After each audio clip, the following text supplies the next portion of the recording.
ఇప్పుడు సికింద్రాబాద్ హైదరాబాద్ అంటే twin cities అని చెప్పేసి గర్వంగా చెప్పుకుంటారు.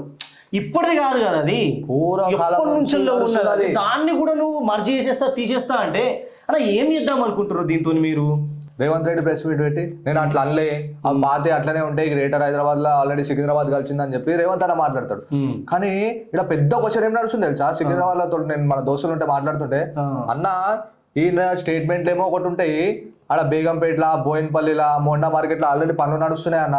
మల్కాజ్గిరి కమిషనరేట్ కొత్త ఇచ్చిండు, దాంట్లో కలిపేసిండు, నార్త్ జోన్ లో కమిషనరేట్ కలిపేసిండు, ఆడ ఫంక్షనింగ్ నడుస్తున్నాయి, అన్ని నడుస్తున్నాయి.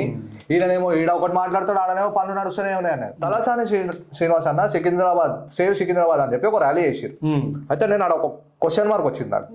నేను ప్రెస్ మీట్ చూస్తున్నా శ్రీనాథ్, అయితే 5 రోజుల కింద పర్మిషన్ అప్లై చేసిరంట అబ్బా పోలీస్ డిపార్ట్మెంట్. ఇక్కడ తెలంగాణ హోమ్ మినిస్టర్ ఎవరు? రేవంత్ రెడ్డి సార్. రేవంత్ రెడ్డిగా. అయితే 5 రోజుల కింద పర్మిషన్ బుక్ చేసిరంట, పర్మిషన్ చేసారు. దానికి శాంతి ర్యాలీ అని పెట్టుకోరు, శాంతి. అయితే ఒక రోజు ముందు పిలిచిరంట, పర్మిషన్ ఇచ్చిరంట.